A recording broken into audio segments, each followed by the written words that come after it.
tiempo le damos la bienvenida a los estudiantes del curso Análisis de la Comunicación Internacional de la Escuela de Relaciones Internacionales de la Universidad Nacional, que nos acompañan en esta mesa redonda. De inmediato le doy la palabra a la moderadora de hoy, la profesora de la Escuela de Ciencias de la Comunicación, Máster Silvia Caconet. Muchas gracias. Muchísimas gracias, Patricia. Bienvenidos y bienvenidas a todos y todas los que hoy esta tarde han tenido a bien venir a escuchar la ponencia que van a desarrollar cada uno de los invitados de esta tarde. Tenemos un problema técnico, quisiera ver si nos pueden ayudar, ¿verdad? Hay una presentación, pero no vemos la pantalla. ¿Creen que nos podrían ayudar? Sí, está. Ya viene el encargado. Viene el encargado. El sonido.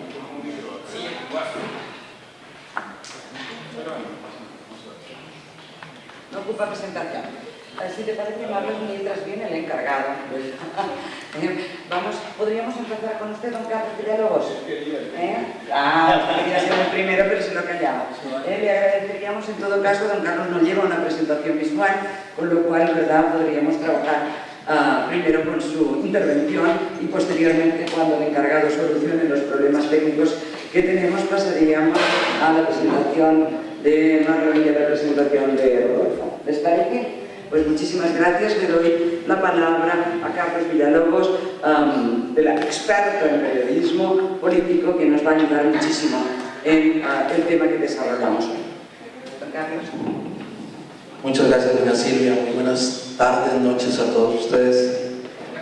Esto fue una jugada de mi colega y amigo Rodolfo González, porque sabía que yo no traigo presentación y me metió la primera zancadilla de la noche, así que prepárense porque parece que habrá zancadillas. Y eso es bueno en periodismo. De la invitación que me hicieron, me dicen que tengo posibilidades, por lo menos, de que ustedes sepan quién es la persona con la que están oyendo, quién es el invitado, y quisiera brevemente, para que ustedes se ubiquen, mi nombre, como dijo doña Silvia, es Carlos Villalobos. Yo tengo 25 años de trayectoria periodística. Nací como periodista en el semanario Universidad, soy egresado de la Escuela de Ciencias de la Comunicación Colectiva de la UCR y de la Universidad Internacional de la Florida en Estados Unidos. He trabajado en televisión, en radio, pero mi mayor trayectoria ha sido en prensa escrita. Trabajé durante 20 años en el periódico La Nación. Durante los últimos 10 años fui el editor de la sección de política de este diario, encargado de todas las coberturas políticas de las últimas 4 campañas electorales, y creo que por ahí fue que me invitaron. Por ahí hay un compañero de ustedes, Diego, con el cual compartí como colaborador en La Nación, y yo no sé si se embarcó en invitarme, pero bueno, aquí estamos y hay que darle la cara a lo que ustedes quieran hablar. A mí me invitaron a conversar. Yo soy del criterio de que los periodistas estamos hechos para preguntar. Normalmente tenía durante mi ejercicio profesional una coletilla cuando un entrevistado de pronto me salía con una respuesta en forma de pregunta. Yo simplemente le decía: disculpe, pero aquí las preguntas las hago yo. Y ahora vengo al todo lo contrario. Me dijeron que querían ustedes conversar, que tenían dudas, que había una hipótesis planteada, y alrededor de esa conversación es que yo quiero terciar. Quizá para hacer un planteamiento básico de acuerdo con los temas que me enviaron. Hay una pregunta que me llamó mucho la atención y que quisiera nada más hacer un planteamiento muy breve sobre esto para iniciar. Dentro de lo que ustedes me enviaron, me dice cómo se escogía en su medio, qué espacio se le da a cada partido o candidato en una cobertura política, principalmente en una cobertura electoral. Y ese es digamos, el tema que recurrentemente cada 4 años tenemos como queja de los lectores, de los receptores y de los políticos principalmente. principalmente. Ustedes oyeron en la recién pasada campaña electoral la queja de muchos candidatos de que los invisibilizaron.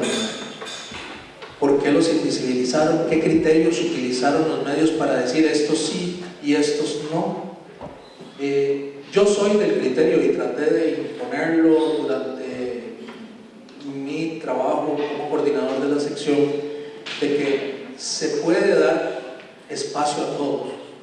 En lo que diferimos es en la proporcionalidad del espacio.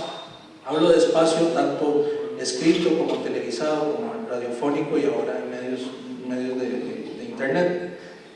Esa jerarquización de a quién se le da mayor proporción de aparecer en una cobertura y a quién menos es la que genera polémica.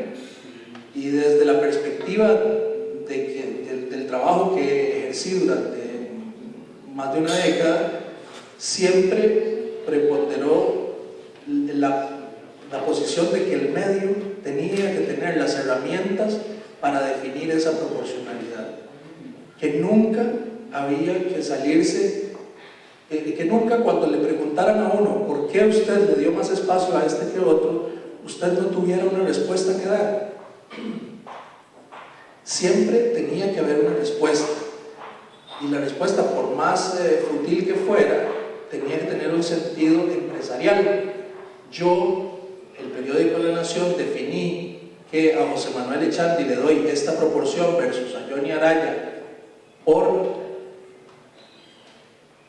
Ahí es donde entra la polémica.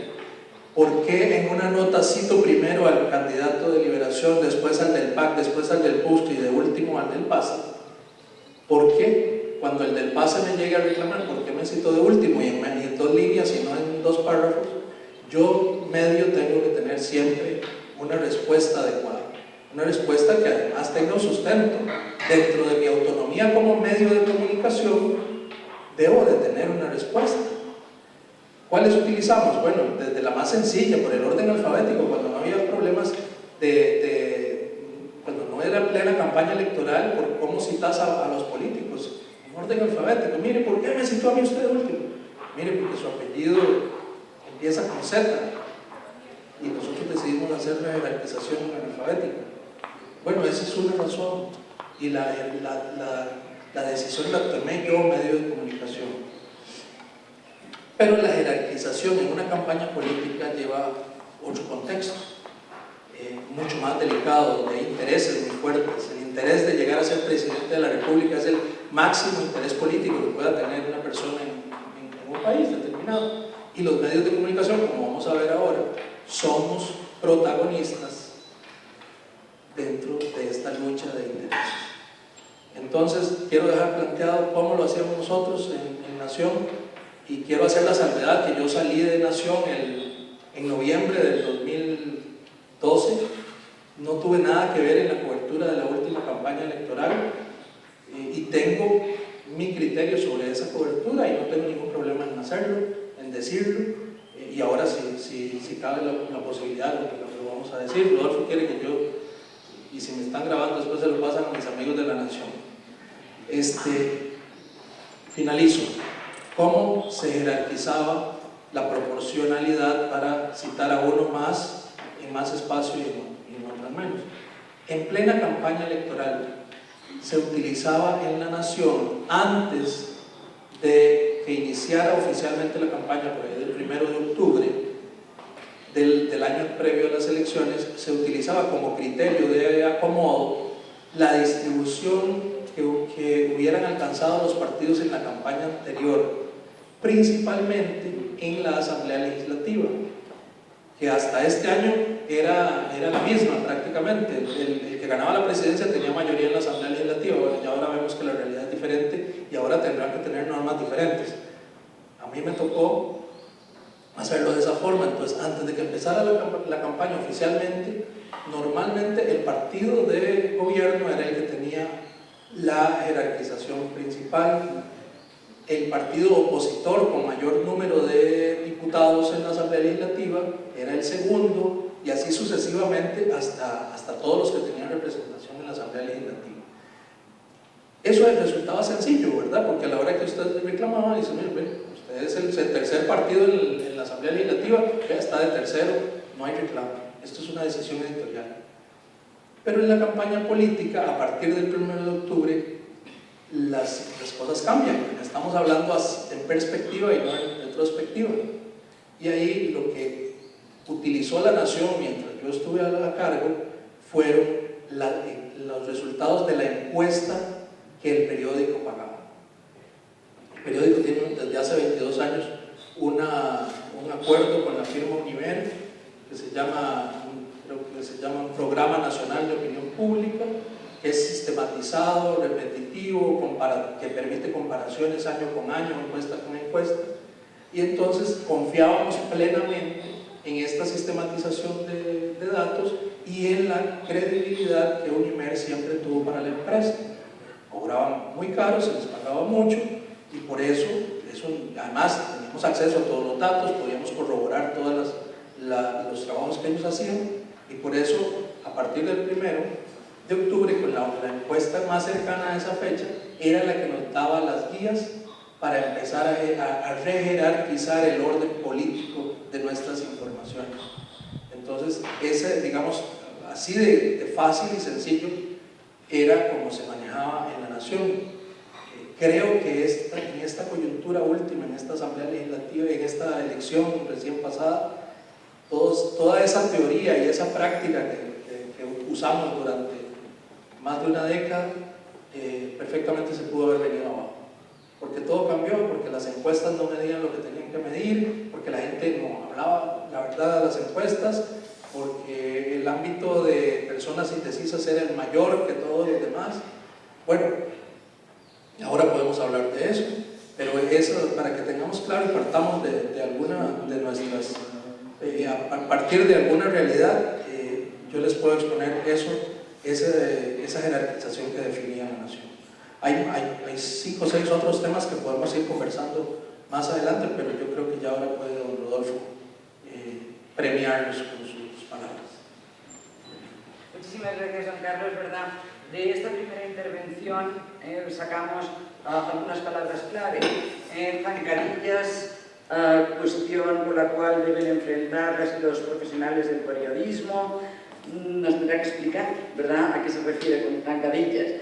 Lo haremos más adelante. El profesional del periodismo hace preguntas, pero por lo visto también tiene que dar respuestas, y precisamente en un tema tan polémico como es el espacio en coberturas electorales. Nos hablaba de la proporcionalidad, que precisamente es el tema medular de la polémica, la necesidad de tener respuestas sustentadas, pero ha dejado un hilillo suelto que en algún momento don Carlos le agradecería que retomara. Habló siempre teniendo en cuenta, cuando hablaba de los criterios, de los intereses empresariales.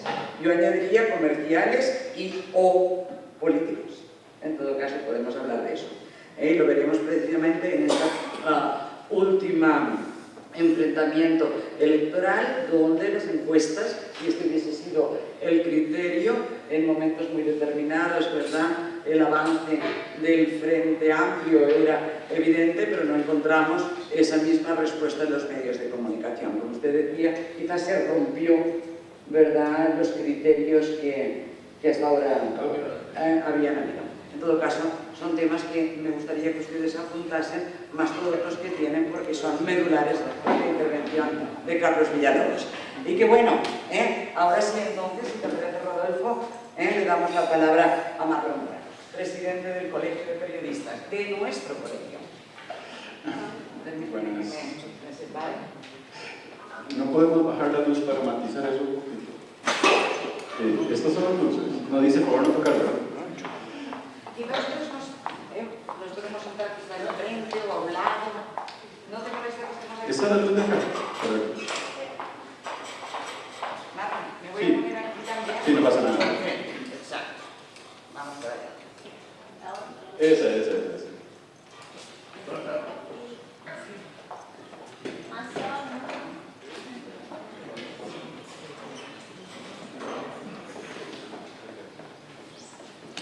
Bueno, buenas tardes. Para mí es un gusto compartir la mesa con dos extraordinarios periodistas. Creo que Voy a tratar de hacer un esfuerzo para quedar a la altura de las reflexiones que me pidieron para esta presentación.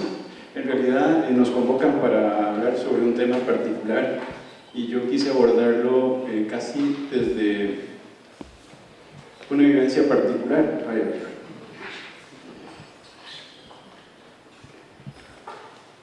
Si tienen algún parecido con algún profesor de la facultad, no es porque a ver, en realidad el título que nos convoca un poquito tiene que ver con actores, jueces o verdugos, y en el marco de eso quise reflexionar sobre si la prensa realmente está obligada a encajonarnos en algún momento como periodistas en hacer actores, jueces o verdugos.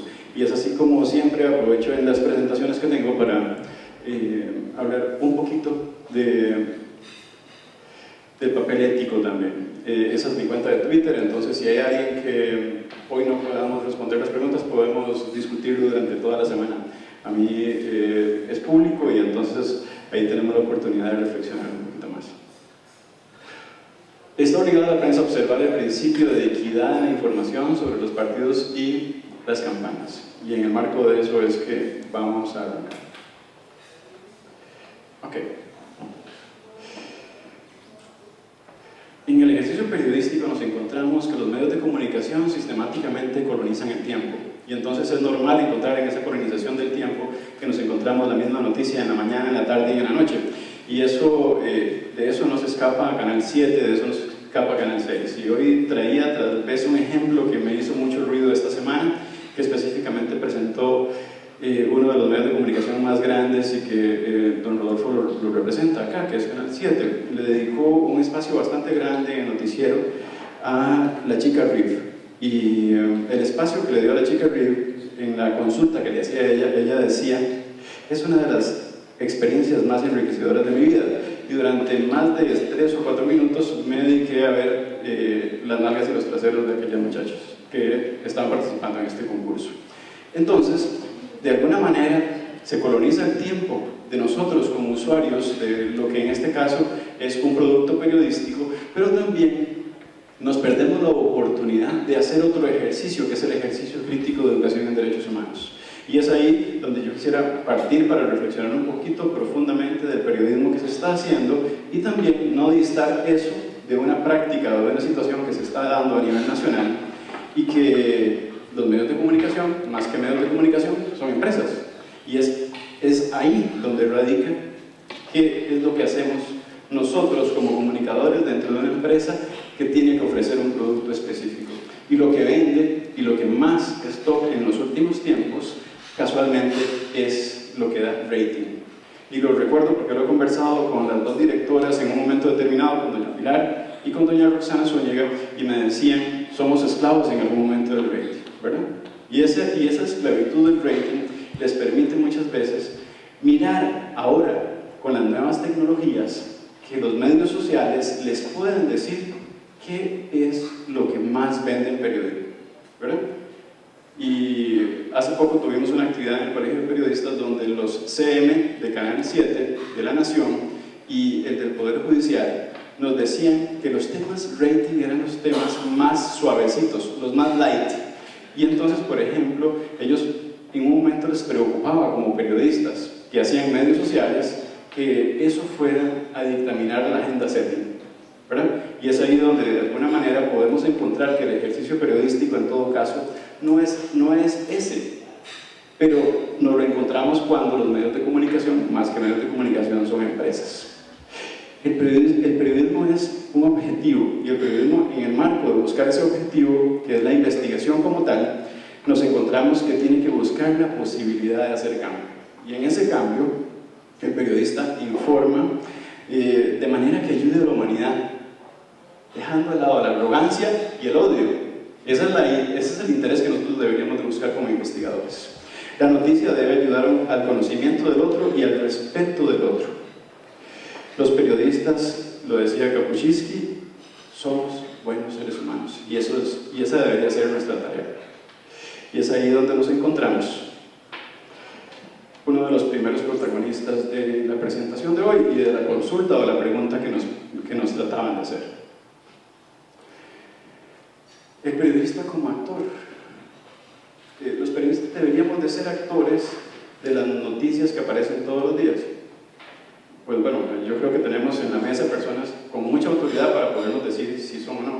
Yo creo que un poquito de la reflexión que yo traía es que si llegásemos a ser actores en algún momento, debería de ser bajo la posibilidad de generar una opinión que sea la gesta posible de hacer una comunicación potente.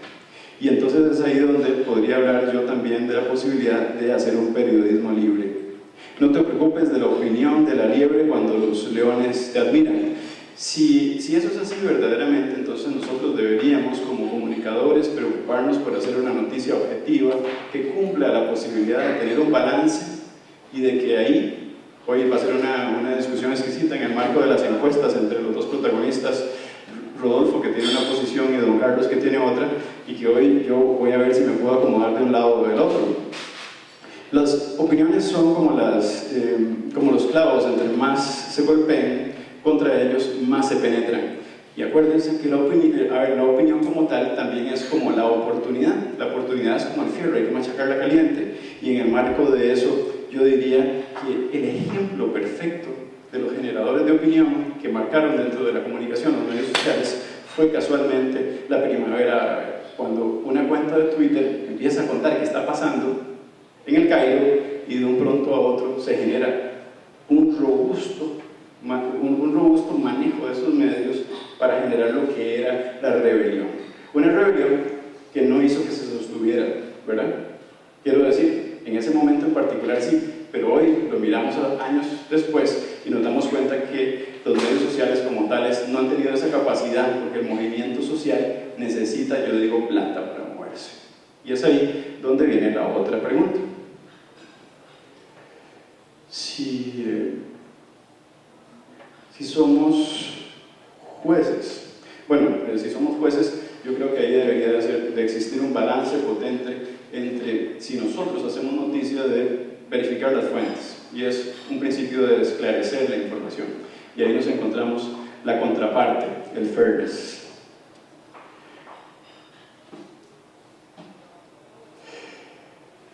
Yo no veo a un periodista verdugo, yo veo a un periodista rudo que desde la barra de prensa nos decía las cosas que pasaban, ¿verdad? Desde el 2012 yo extraño la columna de las curiosidades que aparecían en aquella época en el periódico La Nación, pero bueno, yo veo que si queremos ser verdugos debería de pasar por encima un código de ética lo suficientemente potente, personal, respetuoso de lo que dije anteriormente, de la arrogancia y de los odios a la hora de comunicar. Y por eso hoy traje una pequeña presentación de un español que lo dice muy bien. No escribas como periodista lo que no puedas sostener como persona, como ser humano. Así que habría que tener mucho cuidado si en el marco de la ética se nos pasa la mano. Y ahí nos vamos a encontrar ya rápidamente cómo se hace una portada. Acá hay dos personas que nos pueden explicar cómo desde la televisión y cómo desde la prensa escrita se hizo una portada en un momento determinado, y nos encontramos la encuesta, la gran encuesta, esta que hizo el suficiente ruido para que el compadre dijera: yo me fumigo de esto, esta fiesta, creo que no estoy invitado. El señor que tiene 20.9 y que tiene cara de indignación, y el otro que es el hombre de los selfies de este fin de año y que creció abismalmente a partir de enero y que no necesitó que su corazón dijera pac pac, sino habló con un lenguaje cercano a la gente. Pero bueno, eso es historia de otro cuento. Lo que quiero decir es que la portada es fundamental en el ejercicio periodístico, y como lo comentaba don Carlos, depende mucho de la jerarquización que hagamos nosotros como comunicadores para decidir qué ponemos ahí. Y bueno, los medios son empresas otra vez. Los medios sociales han tenido un impacto fundamental, y yo creo que tal vez habría que recordar algo muy cercano para ustedes como audiencia, y es el 1 de mayo. ¿Qué pasó este 1 de mayo?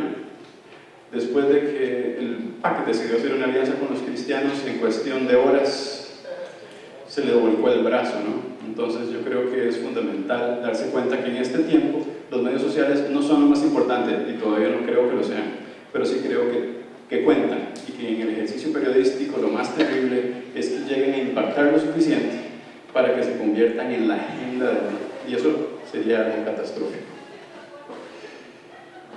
Esta sería un poquito la vocería que tendría yo para la reflexión de actores, jueces o verdugos. Creo que no hay audio conectado acá, ¿verdad? No, lo que tiene conectado es el cañón nada más, pero si quieren pruebo y le pongo el micrófono ahí a ver qué pasa, ¿sí?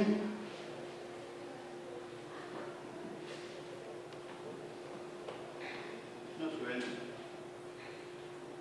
Ay, mira, Jesús. Usted conoce el fútbol, ¿sí? Sí, claro. Venga, a ver. Bueno, Es un famoso entrevistador conocido como el loco de la colina.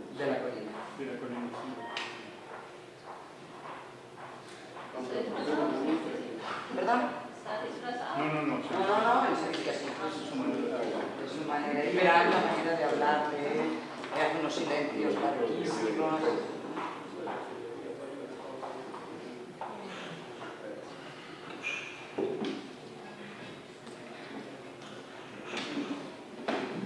El Sol Diego trabaja en La Nación y lo va a ver.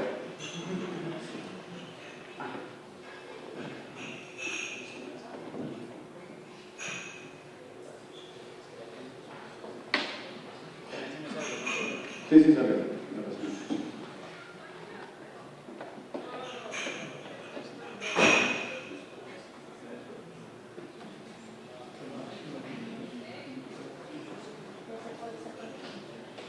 Diego, sí, eso. ¿Cuál cable? El del proyector, ¿no? El auto, pero no tiene cable.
Bueno, yo creo que tal vez trata de responder perfectamente a la pregunta que me hacían para la reflexión que se supone se iba a convertir hoy en nuestra vocería como comunicadores. Así que más bien, muy buena nota por la oportunidad de reflexionar sobre si somos actores, jueces o verdugos. Al final, la respuesta la tienen cada uno de ustedes en la cotidianidad de sus vidas, sin que sean periodistas ni siquiera, porque nosotros deberíamos de respetar al otro cada vez que informamos, y eso es fundamental. Buena nota.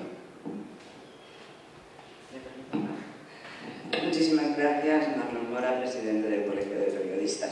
Bien, al igual que he hecho con Carlos Villalobos, un pequeño resumen para que lo tengan ustedes en cuenta. La gran pregunta, planteaba Marlon, es si los profesionales del periodismo debemos ser necesariamente actores, jueces o verdugos. La respuesta la he querido dar en el sentido de las palabras de Jesús Cordero, el lobo de la colina, que en sus programas de entrevista hace una presentación donde hace un editorial muy personal, y que en este caso lo ha dedicado, y que la respuesta es no debemos ser actores, no debemos jueces, no debemos ser verdugos. El problema es qué es lo que somos. Nos hablaba de la necesidad de que los medios de comunicación colaboren en la educación a los derechos humanos, a la audiencia a la que se dirigen, que los temas que ocupan las agendas de los medios comerciales está regida por un criterio fundamental, que es el criterio de empresa, que los actores en el proceso de generar opinión no tienen necesariamente, no son o no deben ser necesariamente los que generen o el único canal que genere opinión, pero que la gran ventaja de las empresas comerciales frente a los medios de comunicación sociales o simplemente a las redes sociales es que estos primeros tienen financiamiento con la publicidad. Jueces no nos corresponde, dice Marlon Moran, y verdugos, siempre con la responsabilidad de la ética personal y colectiva de los medios de comunicación. Insisto, es simplemente un pequeño resumen que deberíamos hacer siempre, ¿verdad? Que escuchamos una ponencia para ordenar, en todo caso, lo que ha dicho cada uno de los protagonistas. Y vamos ahora con Rodolfo González, ¿verdad? Que también nos dará su visión desde una larga experiencia en un medio de comunicación que ha ocupado, ¿verdad?, el corazón, la vista y los oídos de los costarricenses. Muchas gracias. Gracias, Silvia, y gracias a ustedes y a quienes me invitaron. Cuando me hicieron la invitación, cuando Diego me hizo la invitación, me dijo que íbamos a hablar de esa premisa principal que se plantea, pero también que hay un particular interés para referirse a con qué criterios y cómo se asignan espacios para los diferentes candidatos de los partidos políticos en esta campaña electoral y en otras campañas electorales. Entonces, tal vez después, en la parte de las preguntas, podemos profundizar en el tema de los actores, jueces o verdugos, pero me gustaría compartir con ustedes unas reflexiones que se llaman ¿por qué unos y no todos? 3 razones para justificar la invitación ilimitada de los candidatos a los debates televisados. Me imagino, ¿quiénes aquí, si me pueden levantar la mano por favor, vieron los debates o del 7, o del 6, o del 9? Todos, me parece genial, excelente, no esperaba menos de estudiantes ni de los derechos humanos ni de comunicación colectiva. Empezamos bien. En otra universidad tal vez no me hubieran levantado la mano todos. Segunda consulta, ¿quiénes de ustedes creen que todos los candidatos, esos que mencioné, no solo había 5 candidatos en esos debates, ¿quiénes creen que todos debieron de haber asistido, pudieron haber sido invitados a esos debates por un asunto de igualdad, de no discriminación? Muy bien, genial. Bien, yo voy a dar para mí 3 razones por las cuales está bien lo que hicieron estos medios, y se los voy a levantar como si fuera un periodista, porque esa obligatoriedad para mí sería irracional, inconstitucional e inútil. Y les voy a explicar en los próximos 7 minutos, que creo que es lo que me queda, por qué. Pero quisiera unos antecedentes primero, tal vez, Diego, se me pasa, Diego, ¿verdad? Esas son los antecedentes que quiero ver, porque esta discusión no es nueva. Por lo menos recientemente se han dado 3 casos en que se ha discutido en sedes jurisdiccionales si se debe o no obligar a los medios privados a invitar a los candidatos presidenciales, a todos, a los debates. La primera vez, recuerdo que hay una constancia porque no sé si antes de la creación de la sala se había hecho eso, lo dudo mucho, porque había un bipartidismo muy marcado, que no creo que hubiese más de 3 candidatos en un debate. Si es que había debates de televisión para los 80, que no lo conozco, me van a disculpar. Previo a las elecciones del 98, se estaba organizando un debate entre Miguel Ángel Rodríguez y José Miguel Corrales. Posiblemente ustedes o no habían nacido o estaban muy pequeñitos, así que no se acordarán. Yo ya trabajaba para ese entonces. Trabajaba en este 4, un programa de noticias que existía en Canal 4 cuando no era propiedad de los mexicanos. Hace mucho que posiblemente tampoco se acuerdan. En esa ocasión, don Vladimir de la Cruz era candidato presidencial por un partido que se llamaba Fuerza Democrática y que se llamaba, el vacilón era el Naranjazo. No fue invitado, entonces él presenta un recurso de amparo argumentando que se le trató, que se violentaron sus derechos fundamentales porque no se le invitó y no se le trató igual, se le trató de manera discriminatoria. Esto fue a la Sala Constitucional y la Sala Constitucional le dio la razón a don Vladimir de la Cruz, diciendo: tiene usted toda la razón, tiene que invitarlo, no usted, a todos los demás. Posteriormente, en la elección del 2002, se estaba organizando un debate con Abel Pacheco, Rolando Araya y Otón Solís. Era la primera elección en la que participaba. Había muchos otros partidos. Y plantearon lo mismo, esta vez ante el Tribunal Supremo de Elecciones. El Tribunal Supremo de Elecciones es realmente, y debió haber resuelto eso en la primera oportunidad, porque el Tribunal Supremo de Elecciones es un tribunal constitucional. En Costa Rica no solo la sala es un tribunal constitucional. En Costa Rica tenemos un segundo tribunal constitucional especializado en materia de los derechos fundamentales político-electorales. Así está en la Constitución, en el artículo 102, pues algún día alguien lo quiere revisar, donde se establece esa posibilidad, esa potestad del tribunal. ¿Por qué se presentó a la sala? Bueno, no sé. Pero el que lo tenía que resolver, y lo resolvió la sala, no importa, la sala puede tiene su propia competencia. Quien lo recibe después fue el Tribunal Supremo de Elecciones y razona lo mismo. Tiene razón, no recuerdo quién fue el que lo planteó, esto no es posible. Hay un trato discriminatorio, así que o los invitan a todos o no lo realizan. Y la última vez fue previo a las elecciones del 2010. Ese voto es del 2009 del Tribunal Supremo de Elecciones, que es un voto de derecho de avanzada a mí, de lo más moderno, de lo más inteligente, de la lectura más integral que yo he visto de un tribunal constitucional especializado que se ha hecho, y es el que yo tomo para decir cuáles son mis 3 razones por las cuales no se debe hacer esa obligación, que sería la primera. La primera de las razones es: ¿por qué digo yo que es inconstitucional? Las razones por las que yo digo, si quiero explicarles primero que hay un concepto que se llama autonomía de la voluntad. Esos términos muy sencillos, muy sencillos, quiere decir que una persona puede hacer todo lo que no esté prohibido. Si ustedes quieren ir ahora a tomarse algo como Marca Yan, o ahora que abrieron la villa, o el bar que ahora está, porque cuando yo era estudiante acá era lo que estaba, yo no sé qué estará ahora ahí, nadie se los prohíbe.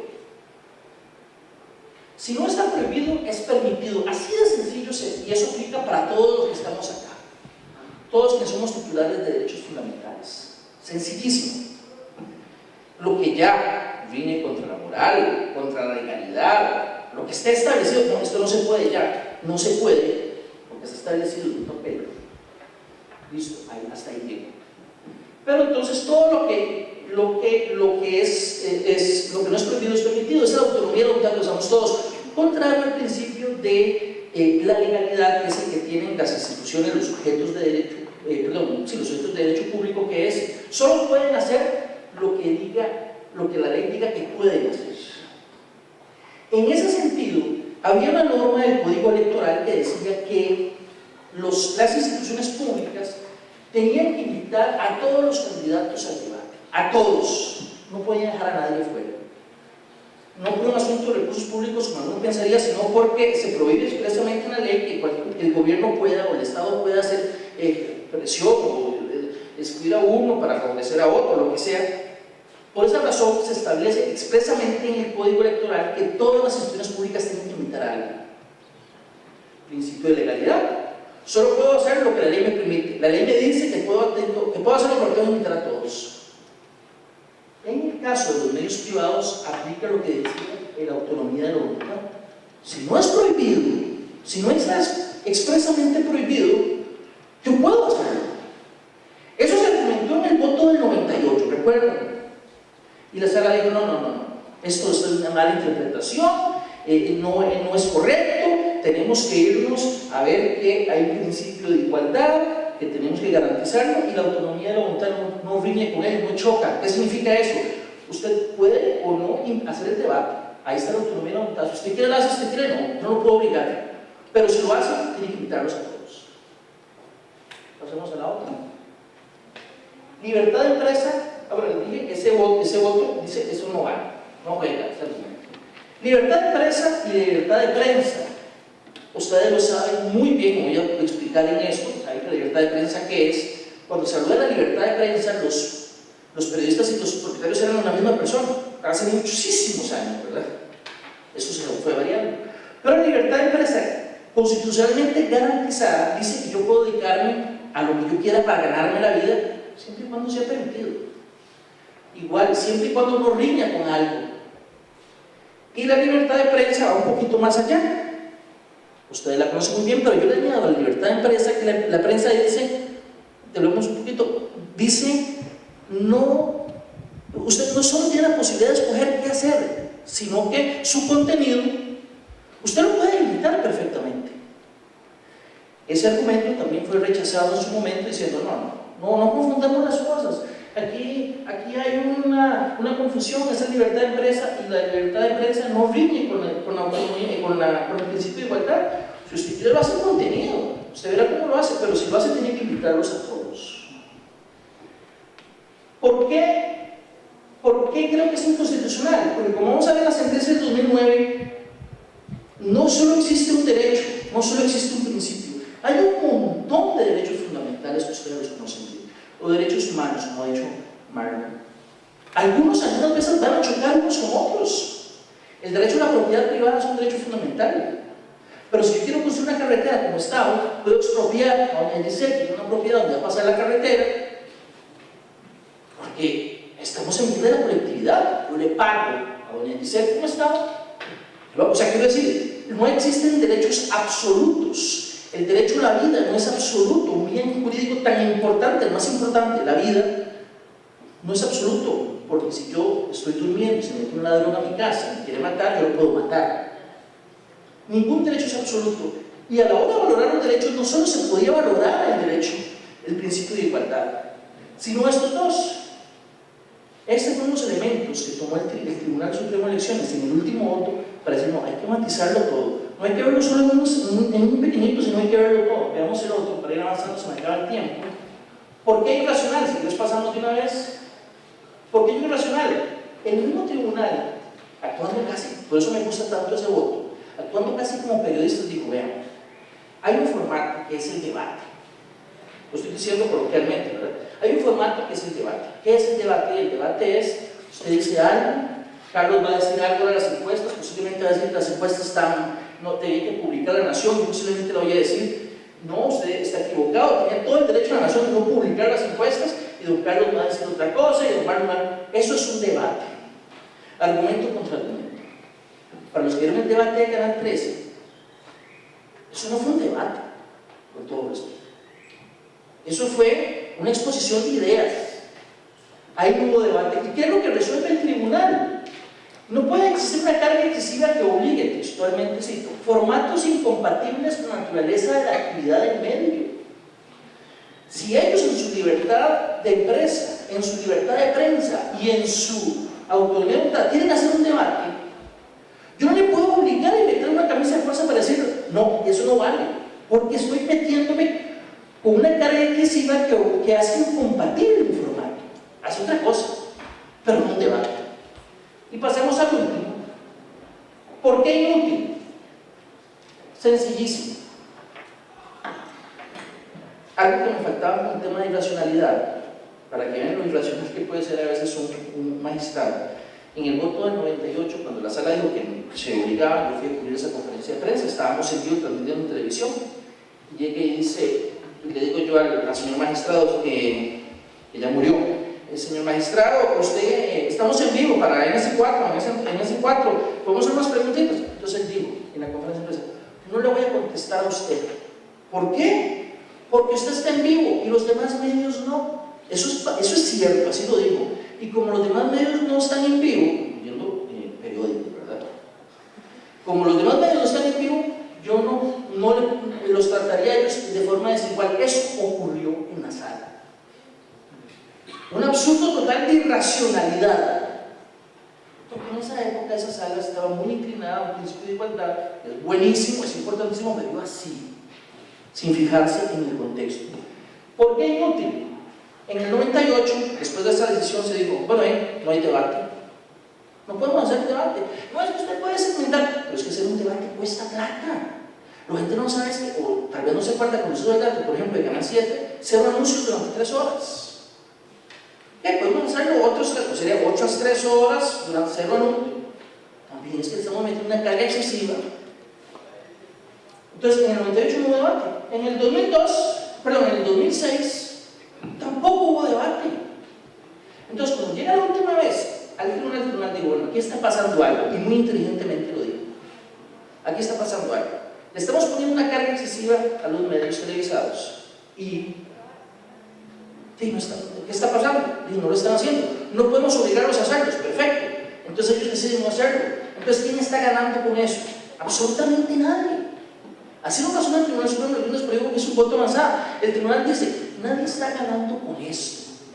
Como no se están haciendo debates, la información no está llegando al ciudadano. Recibe mucho menos información. Es preferible que con un criterio técnico, como por ejemplo en las encuestas, los medios hagan un debate con algunos actores, con algunos candidatos, y así se recibe información. Y genial, esa fue la resolución. ¿Y qué pasó? Pasamos de 0 debates en el 2006 a ¿cuántos hicieron en los últimos, en enero? Como 17 debates. ¿Cuántos? 27. Entonces mi pregunta es útil decirle a todos, si lo hacen tienen que hacerlo obligado a todos, entonces no se hacen debates, o es más útil decirle, no, hagámoslo de esta forma, y si hacen 27 debates, la respuesta por sí sola es obvia, es más útil tener 27 debates que ser. Muchas gracias. Muchísimas gracias, Rodolfo. Rodolfo, ¿verdad? No tan solo es periodista, sino que verán ustedes que tiene, ¿verdad?, una formación también en el campo del derecho, y es de agradecer también que se hayan expuesto estas razones desde otra perspectiva. A lo mismo que he hecho con las dos ponentes anteriores, ¿verdad?, un poco de resumen. Hablábamos de la asignación de espacios de los candidatos en los medios de comunicación. Rodolfo convoca algunas de las razones, dice que las decisiones de las empresas no deben ser ni racionales, ni inconstitucionales, ni inútiles, y nombra la autonomía de la voluntad, la libertad de empresa y de prensa, el principio de racionalidad y la suspensión del formato de debate. Bien, no sé si, sobre todo, Rodolfo, enmarcado en los dos primeros principios, el de autonomía de la voluntad, el de libertad de empresa y de prensa, estaría la decisión del Diario de la Nación de no publicar la encuesta que daba como ganador a Solís. No sé si es pregunta, ¿verdad, Rodolfo? Aunque ni tú ni Carlos Villalobos en este momento están vinculados a la empresa de la Nación, quizá puedan tener una opinión al respecto, lo mismo que Marlon. Muchísimas gracias, y pasamos ahora, en todo caso, ¿verdad?, en función del resumen. Sí, gracias, Marlon. En función de estos resúmenes también, y fundamentalmente de las ponencias o de las intervenciones, las conversaciones desarrolladas por nuestros invitados de esta tarde-noche, ustedes podrían formular sus preguntas. Insisto, la Cátedra Vicente Sáenz también tiene un formato conversatorio, por tanto no tan solo pueden formular preguntas, sino que también, ¿verdad?, responder algunas de las cuestiones. Carlos Villalobos me pide un momentito antes para intervenir. Encantado. Es que a mí me quedó fuera, primero que estoy en desventaja y discriminado, según Rodolfo González. No, básicamente yo me guié sobre las preguntas, pero el tema en general, actores, verdugos o jueces, yo no desarrollé nada de eso. Yo quiero sembrar un poco la semilla de la polémica entre ustedes para que ustedes un poco nos obliguen a nosotros a hablar también. Periodistas no somos ni actores, ni jueces, ni verdugos. En nuestro trabajo desarrollamos muchas veces el papel de actores, otras veces el papel de verdugos y otras veces el papel de jueces, pero no debemos de serlos. Un poco el mensaje que en el video nos puso Marlon.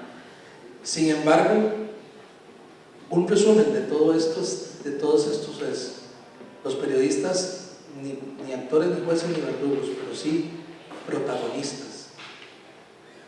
Y además, lo ideal es que no seamos simplemente llevadores de información, sino que transcribamos, traduzcamos e interpretemos para que nuestros receptores tengan mucho más claro lo que les estamos dando. No podemos, una de las frases que Marlon decía, no podemos explicar algo que nosotros no entendemos. Entendámoslo primero y traduzcámoslo luego para todos los demás. Si no lo entendemos, retirémonos, no lo hagamos. Pero para eso son todas nuestras armas: el reporteo, la investigación, la entrevista, la contraposición. Y esto al final se traduce en credibilidad a la hora de transmitir nuestras informaciones. Eso es un resumen básico de mi posición sobre esa trilogía: ni verdugos, ni actores, ni jueces, un poquito de cada cosa. Doña Silvia. Muchísimas gracias, Carlos, ¿verdad?, por haber hecho esta puntualización.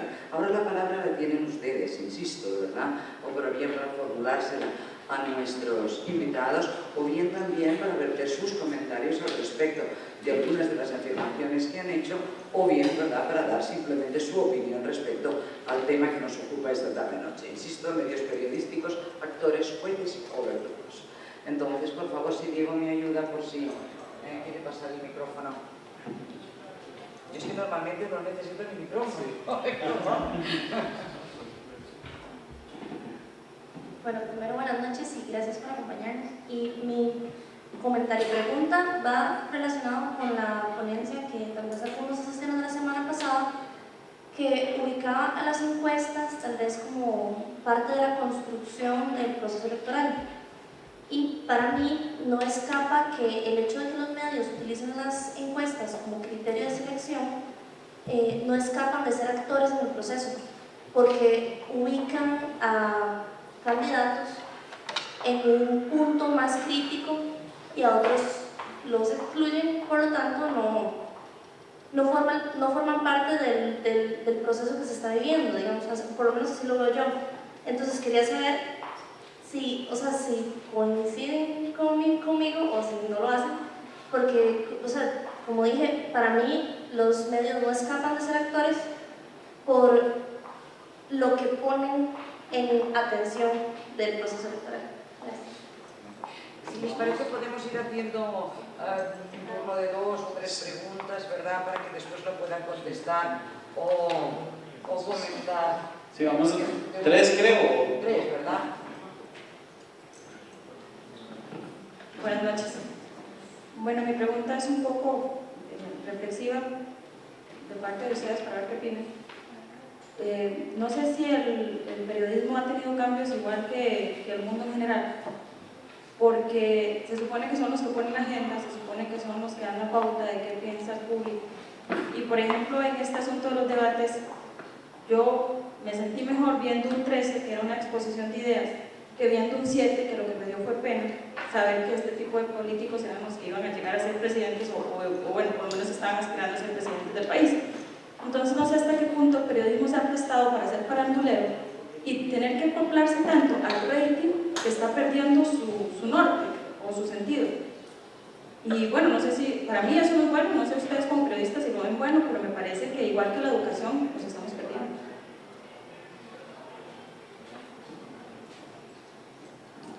¿Y más que tengan?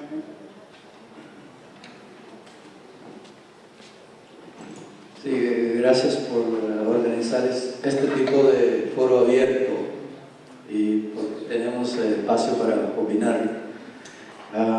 Bueno, considero que nivel internacional los medios de comunicación, de mass media, como dicen, están controlados por grandes corporaciones multinacionales que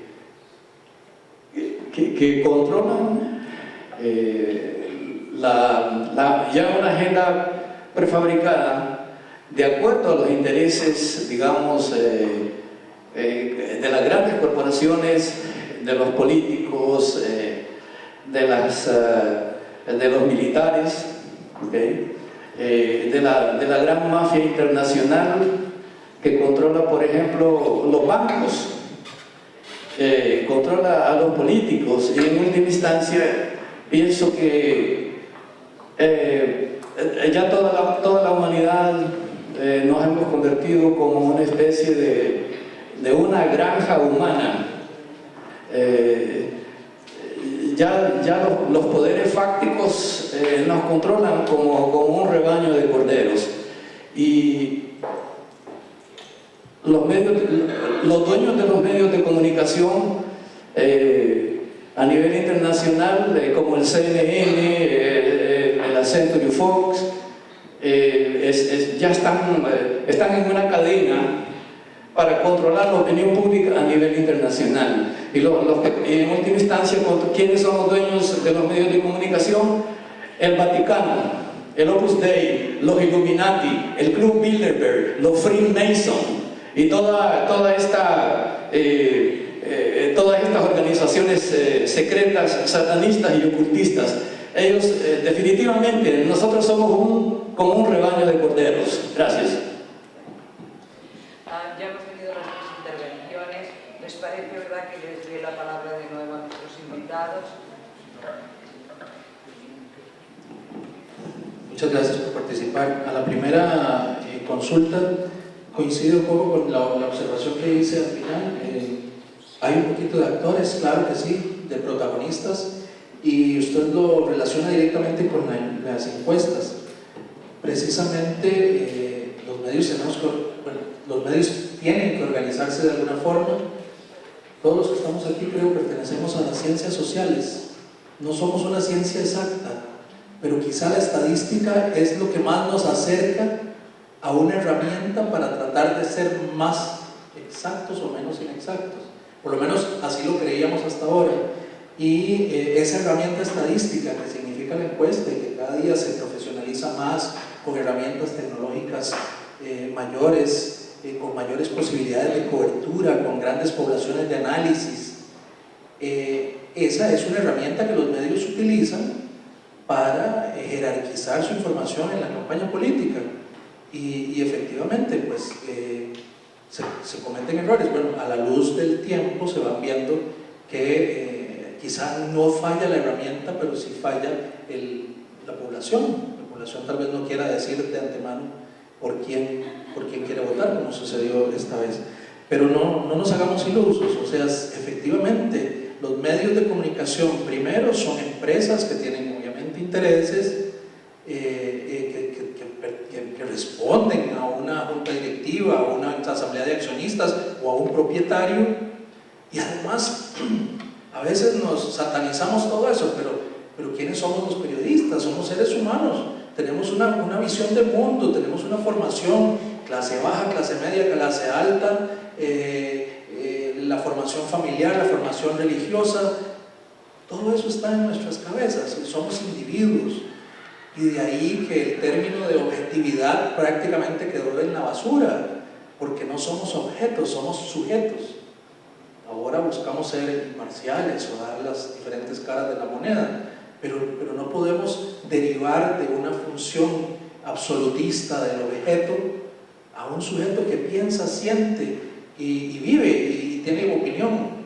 Bueno, llegar a jugar con todo eso es parte de la formación que tenemos que llevar como profesionales. Entonces, por eso coincido efectivamente que hay algo de actores también en la función periodística. La segunda, periodismo farandulero. Bueno, yo tengo mi criterio sobre el periodismo farandulero. Efectivamente, desde que estaba en el semanario Universidad, el director del semanario inventó un término muy llamativo en aquel entonces, en la década de los 90, inicios de los 90, se llamaba periodismo corrombo, un término muy tico, el cual él utilizó para llamarle a todo este periodismo fácil y suave, el periodismo de las nalgas de Don Marlon, bueno, de la muchacha, que gana rating. Y sí, también estamos en una lucha de rating, principalmente en televisión.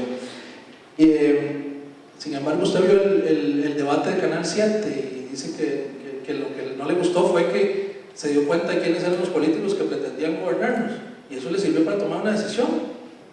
Entonces es una herramienta. La herramienta diferente que usó el 7 de poner a discutir a los políticos entre ellos nos sirvió para hacernos una idea de qué criterio, qué posibilidades, qué capacidades tenía cada uno de los candidatos. El debate de Canal 13 nos sirvió para tener un bagaje de temas diferentes y la posición de los 13 candidatos sobre cada uno de los temas. El debate de Canal 6 nos sirvió para ver la capacidad de debatir de ellos, de responderle a los periodistas o de debatir entre ellos ordenadamente. El debate de Canal 13 nos sirvió para que viéramos, de Canal 42 nos sirvió para que viéramos temas más cercanos al pueblo. En fin, cada una de las herramientas usted la puede, como receptor, tomar o desechar según sean sus intereses, pero al fin y al cabo, la selección y la decisión está en el receptor, y nosotros como medios tenemos la posibilidad de ser diversos, y a algunos nos gustará Las paredes oyen y a otros no. Algunos creemos que el título del programa no tiene nada que ver con el fisgoneo de Las paredes oyen, y algunos creerán que es un mejor programa periodístico del país, o otros creen que es un programa de entretenimiento. Pero en fin, si a usted no le gusta, lo cambia. Y si no le gusta el debate del 7, usa lo que le gustó del 6 o lo que le gustó del 3. Esa es la diversidad en la que vemos. Y bueno, yo no quiero entrar en el debate eterno. Me recordó hoy, y gracias por traerme a la mente mis años. Yo soy carne 87 de la UCR. Y recuerden, bueno, recuerdo desde el 87, cuando de pronto metido en ciencias sociales, empecé a oír la tesis de moda del momento. Se llamaba La propiedad de los medios de comunicación en Costa Rica, de Isabel Ovares y Patricia León, dos periodistas famosas que en ese momento se convirtieron en las enemigas de la propiedad de los medios de comunicación, porque desenmascararon cuál era toda la propiedad de la nación, la Canal 7 monumental, la República. O sea, hicieron un estudio que hoy llamaríamos simplemente un estudio societario en el registro de la propiedad, y presentaron una tesis muy bonita que en aquel entonces aportó. Y bueno, y los medios de comunicación le cerraron las puertas a esas dos estudiantes graduadas de licenciatura.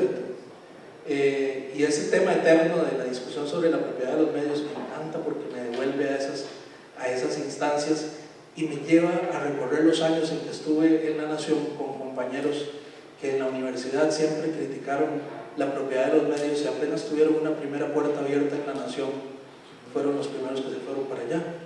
Y si ustedes preguntan hoy quién es la directora de revistas de La Nación, se llama Isabel Ovares, y quién es la directora de la revista Perfil, se llama Patricia León. Muchas gracias. Bueno, me parece que algo nos pasa a Carlos y a mí, porque estamos de acuerdo en muchas cosas, ¿vale? Me da una sensación de que algo pasa.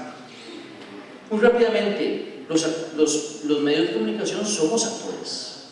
O si alguien a mí me convence que no somos actores, me quitan una responsabilidad encima en este momento para el resto de mi vida.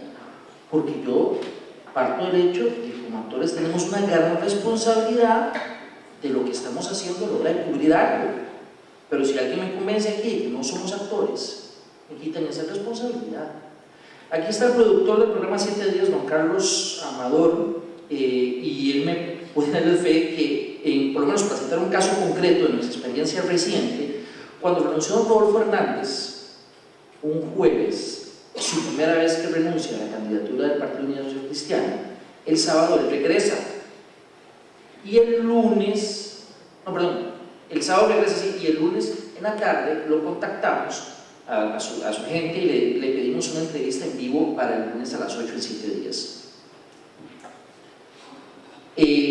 Somos actores, participamos del escenario, no digo actores de artes dramáticas, sino quiero decir un actor más de ese contexto en que se está dando todo. Lo que nosotros hagamos, no somos una botella que está aquí, además, si yo pongo esta botella acá hasta cierto punto va a ser un actor porque me va a estar tapando la cámara, pero somos algo más que una botella inclusive. Entonces, lo que nosotros hagamos o dejemos de hacer va a afectar. Cuando entrevistamos a don Rodolfo Hernández, nosotros sabíamos que algo iba a pasar. Nosotros teníamos que hacer las preguntas del caso, obviamente. ¿Qué ocurrió? ¿Qué cambió? ¿Por qué ese cambio? ¿Por qué de repente me metí en puñaladas y ahora todo es fácil aquí en el partido? Eso iba a generar un cambio.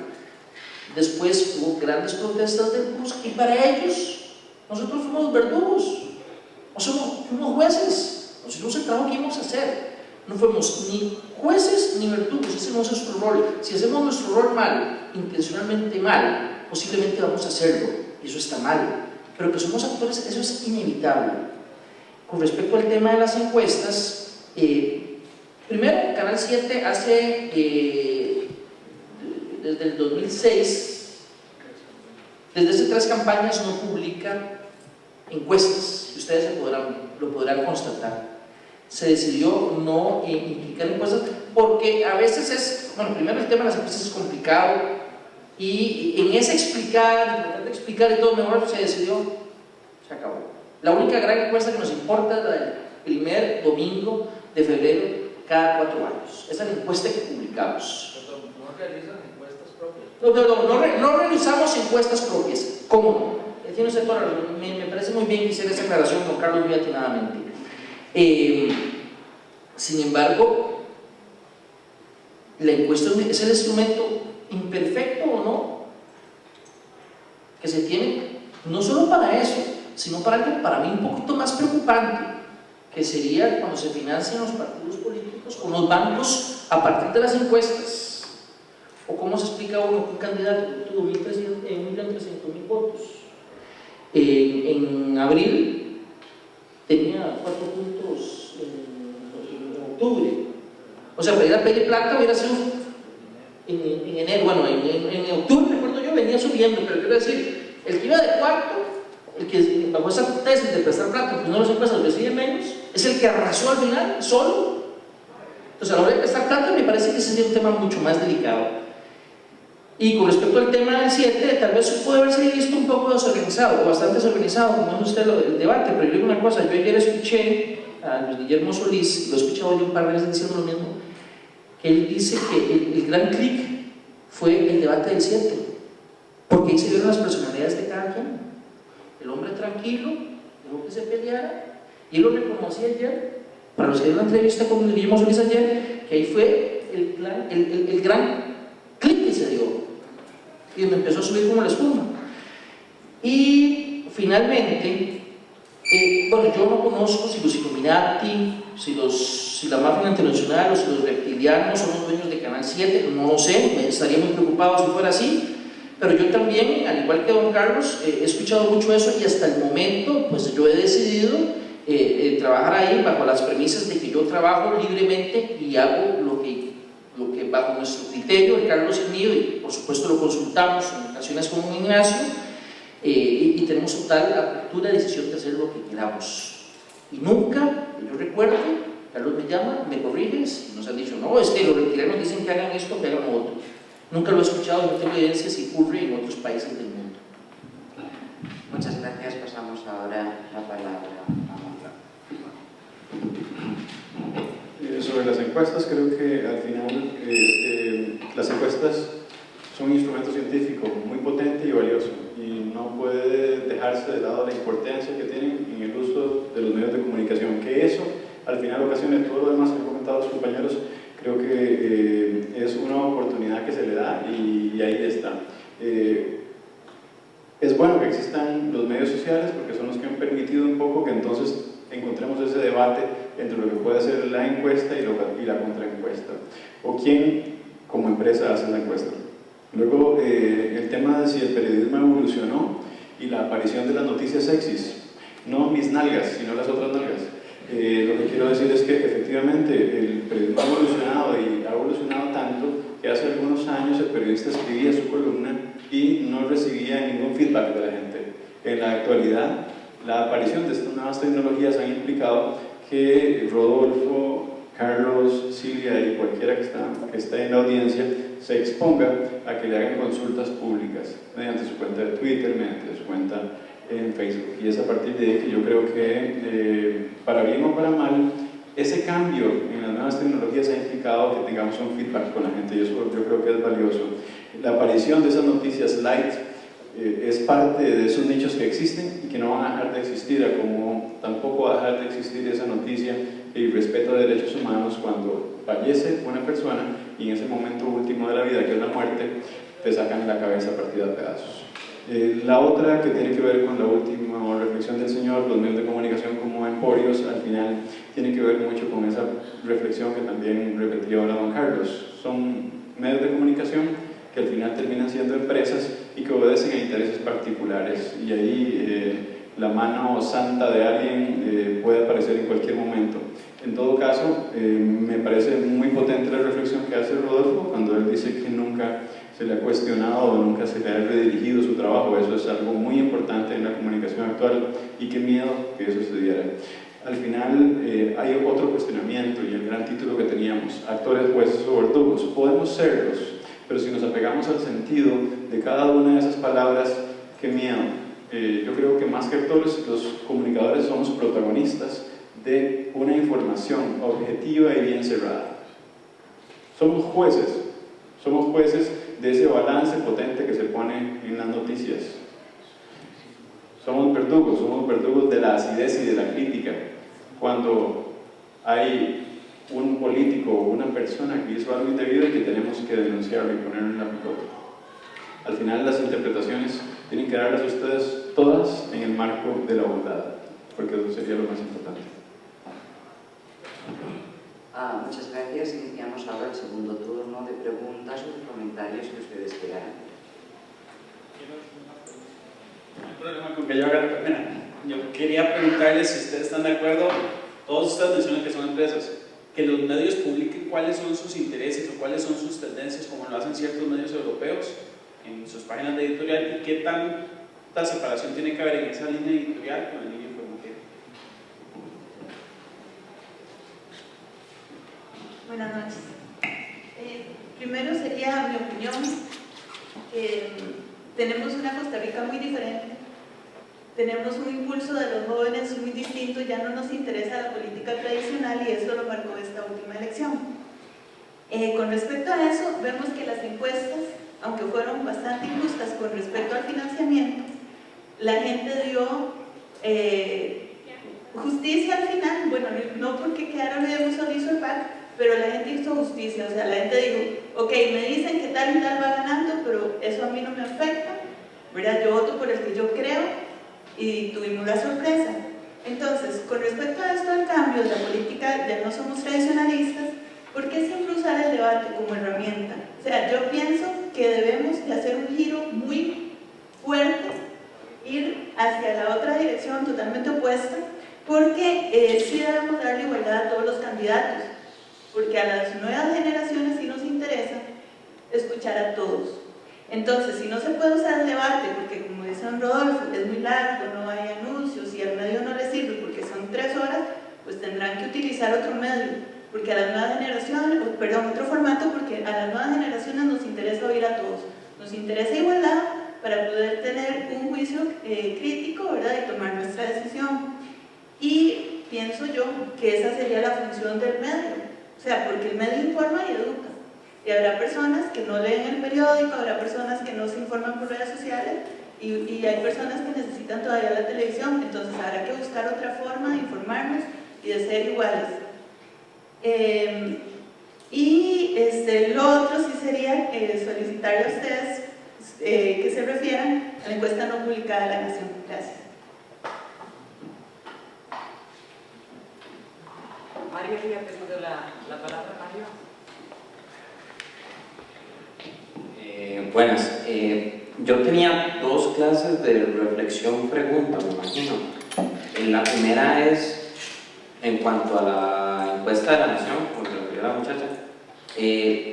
Bueno, no sé qué pasó, me imagino qué pasó, porque la Nación es como un medio bastante tonto como para ocultar las preferencias y demás, pero me pregunto que ahí, además de ser actor, de no publicar una encuesta, tal vez fue un poco verdugo, porque ¿qué pasa si hubiera demostrado la tendencia de que Luis Guillermo estaba subiendo y ese miércoles antes, digamos, sale la encuesta, la gente se anima y la gente indecisa el domingo, el jueves, que tal vez votó por Johnny porque no sabía por qué votar o demás, y tal vez ese pedazo de información me hubiera ayudado a que tal vez no hubiera segunda ronda, no sé.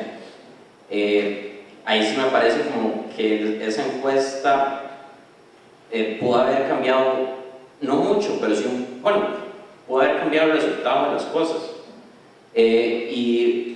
Lo segundo es en cuanto al debate del 13, que Rodolfo se refería a la inutilidad de tener con 13 candidatos, que yo estoy de acuerdo, en el sentido de que me dieron una exposición de 2 minutos, que para eso, bueno, yo sé que la gente no lee los planes de gobierno ni demás, pero para exponer a todos los candidatos es necesario buscar otro tipo de formato, porque con un debate es inútil, o sea, la gente termina con una idea sucinta, muy superficial, que no se aprovecha el formato del debate. Por ejemplo, el semáforo, no me acuerdo cómo se llamaba, pero eran las cápsulas del 7 que le hacían 1 o 2 preguntas a unos candidatos. Eso es tal vez un formato mucho más amigable, por ejemplo en televisión, en un periódico, un buen suplemento, cuestiones así. Yo creo que esa búsqueda de la igualdad completa en los debates termina sopesando en la calidad de los mismos por limitaciones humanas. Nosotros no vamos a poner atención 3 horas a un debate en televisivo, es natural. Entonces, nada más tienen como esos comentarios. Buenas, voy a hacer las mismas de Diego yo, soy parte del equipo. A mí no sé, nunca he trabajado en medio. Tengo conocidos que han trabajado en medios y, digamos, por lo que ellos me cuentan, no me queda duda de que haya censura de parte de la línea editorial. Conozco una profesora que nos cuenta que una coyuntura complicada del país, Ignacio Santos la llama y le dice como, mira, fulanita, vos vas caminando por acá, nosotros vamos por acá, necesitamos que o caminamos juntos o hay que hacer un ajuste. Y no dudo para nada de ella. Eso por un lado. Quisiera preguntarle a Rodolfo y a don Carlos, que son los que han trabajado en medios, si en algún momento han experimentado algo así. Y el otro punto es la autocensura, porque creo que es algo pues bastante peligroso, que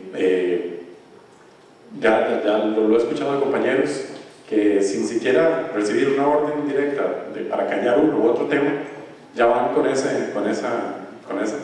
precondición a trabajar un medio. ¿Creen ustedes que efectivamente la autocensura influye? Agregar la última pregunta ya.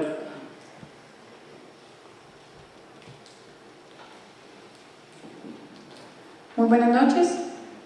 Bueno, en primer lugar, a criterio personal, considero que los periodistas, específicamente, ¿verdad?, los medios de comunicación, son actores por el simple hecho de estar involucrados en lo que es mostrar el contenido de información del acontecer, sea nacional o internacional. Por consiguiente, en el proceso de transmitir esta información o transcribir, como lo decían, al ciudadano, son jueces y en este mismo sentido se convertirían en verdugos o no. Entonces sí considero que se lleva a cabo un proceso en esta trilogía y que los medios de comunicación se encuentran muy involucrados en las 3 partes. La pregunta ¿es la ética la que rige cómo cómo deben guiarse los medios de comunicación en su determinado rol, ya que se habla de que no importa si son actores, jueces o verdugos, sino que son protagonistas y que lo que importa es lo que somos. Pasamos ya el micrófono a nuestros invitados. Vamos a empezar en inglés, ¿les parece, don Carlos? Bueno, la primera consulta hablaba sobre la línea editorial. Yo creo que esto sería maravilloso. En Estados Unidos se da mucho más, y en Europa también, cuando el Washington Post y Fox deciden poner esos editoriales a quienes apoyan. Yo creo que, bueno, eso no lo veo pasando acá en nuestro país, pero creo que sería algo muy progresista para saber dónde estamos parados. Comentabas de una Costa Rica diferente y tratabas de relacionar un poquito con el caso del PAC. Ahí yo quisiera nada más tratar de expresar dos experiencias puntuales que tuvimos desde un proyecto ciudadano con el tema de la igualdad. Nosotros realizamos un debate con el Consejo Nacional de Rectores y convocamos a todos los partidos, los dividimos a la mitad y hicimos una primera hora 30 con los partidos pequeños y otra hora 30 con los partidos grandes. Por cierto, la persona que en este caso hacía de nuestra CM, de nuestra Community Manager, nos acompaña acá, que es Pamela. Y de la experiencia que tuvimos ese día, yo lo único que les puedo decir es que la gente tuvo una reacción muy positiva hacia los partidos pequeños. ¿Quién nos recuerda la disculpa que tuvo que pedir, ¿cómo se llama? No, Sergio, no, José Miguel Corrales a la Escuela de Filosofía de la Universidad de Costa Rica, ¿verdad? En base a una consulta que se le hacía casualmente a una de las periodistas que habíamos invitado a, digamos, a hacer la acidez del programa. Yo creo que al final no es la cantidad, sino es la manera en la que la metodología hace de esa producción audiovisual algo potable o bueno. Como Johnny Araya no quiso debatir y en todo caso al final del partido decide dimitir, nosotros hicimos un foro por la democracia y en ese foro por la democracia convocamos a la juventud en el auditorio del Tribunal Supremo de Elecciones. Digo como experiencia otra vez, nos encontramos digamos, con un tema que podría ser no válido para una producción audiovisual, la juventud, ¿verdad? En el marco de la participación política. Y al menos, según la revisión que hicimos en cuentas sociales, tuvimos un tráfico en Twitter, top line, un día de partido de fútbol a las 8 de la noche. Entonces, yo nada más lo dejo ahí, ¿verdad? Porque creo que la Costa Rica que usted dice es diferente y es mucho más crítica. Sobre el caso de la encuesta no publicada, yo creo que hay dos razones y dos maneras de verlo. Una es que son empresas y tienen derecho a tomar esa decisión. Yo como público me hubiese encantado verla y creo que como periodistas, los que estudiamos comunicación, también merecemos tener ese producto de buenas a primeras. La Nación se ha caracterizado por buenas peladas, ¿verdad? Y la última pelada que tuvo fue la publicación, o al menos tener la lista, casualmente la escribió tu colega Esteban Oviedo, de que Johnny Araya iba a ser presidente, ¿verdad? Y bueno, esas cosas no pueden suceder en un medio tan grande. La otra consulta iba en el tema de la ética. Yo creo que la ética debe regir la forma de que nosotros hagamos comunicación y tiene que ser definitivo.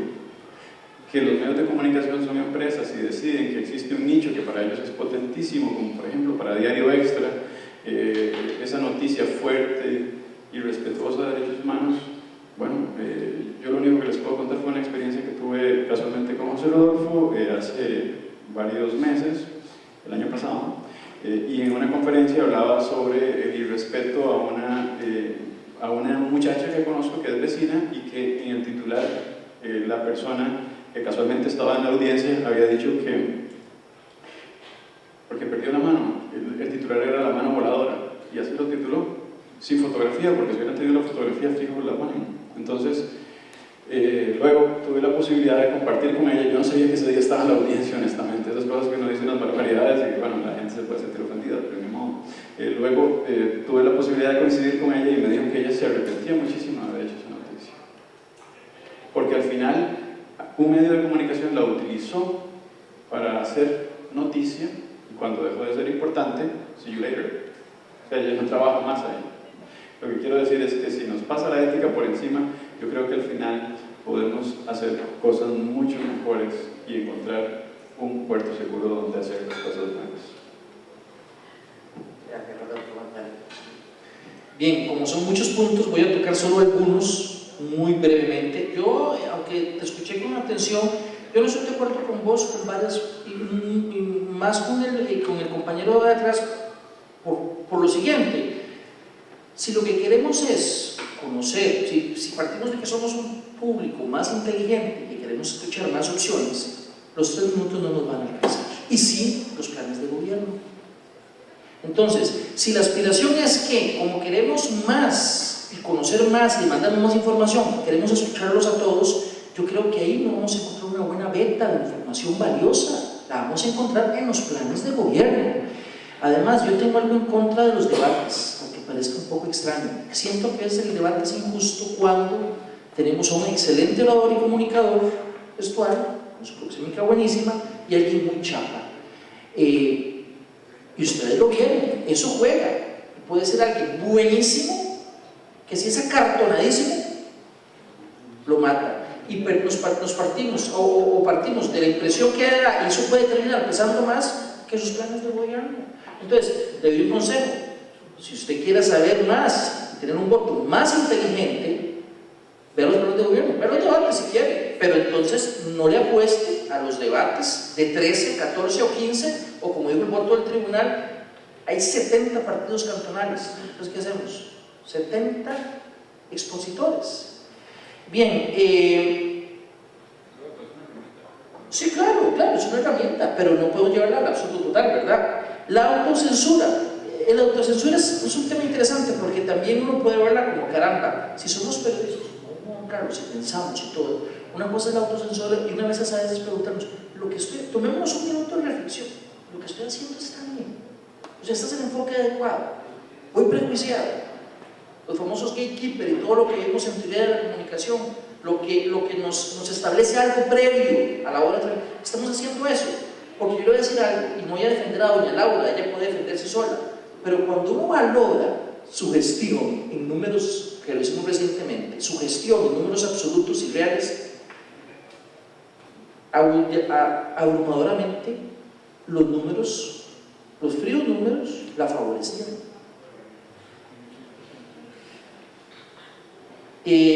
Con respecto a... ¿Y qué? La amaba, como aman siempre cada 4 años al inicio. Al inicio yo no le miel. Rodolfo, una ley de semana de universidad que se abrió allí. No, no lo he visto. Pero sí vi los números y los constaté yo mismo. Y con eso me basta también.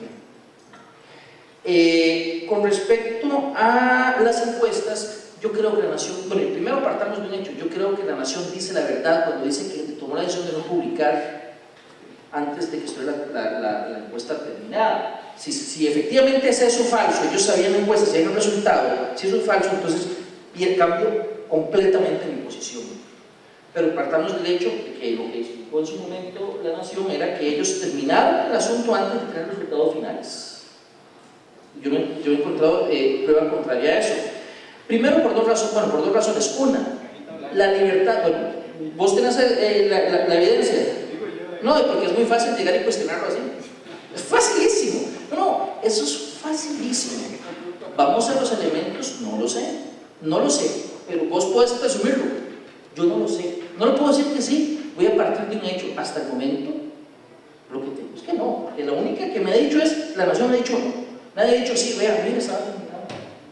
Ok, pero el punto principal es, está en su libertad de empresa de publicar lo que quiera publicar, y le voy a decir por qué, porque nosotros todos los días como periodistas hacemos ese ejercicio, todos los días.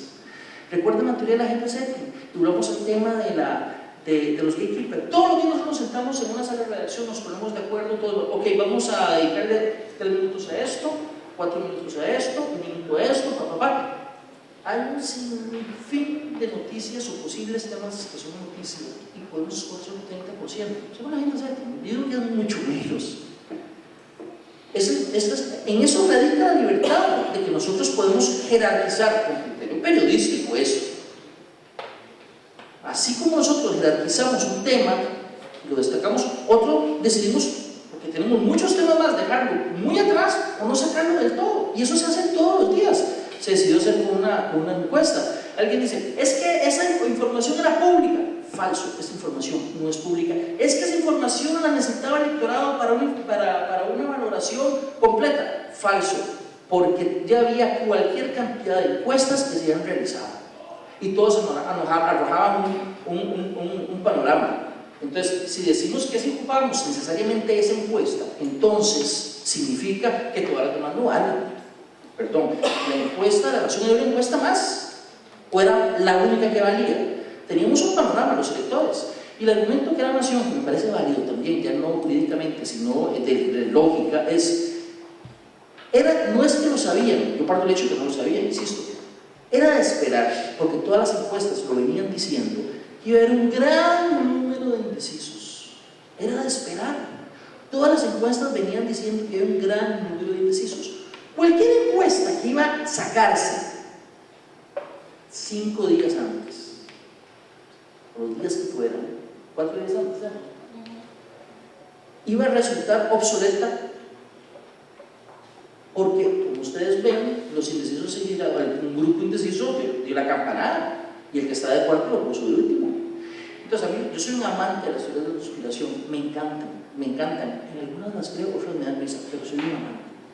Pero a mí lo que me preocupa un poco de creer mucho en las teorías de conspiración, de algunas teorías, es si la Nación saca el tema del TLC y que van ganando el no, conspiración, eso fue para que todo el mundo volcara no sé qué, si la saca y da el no. Si el no va arriba, es conspiración.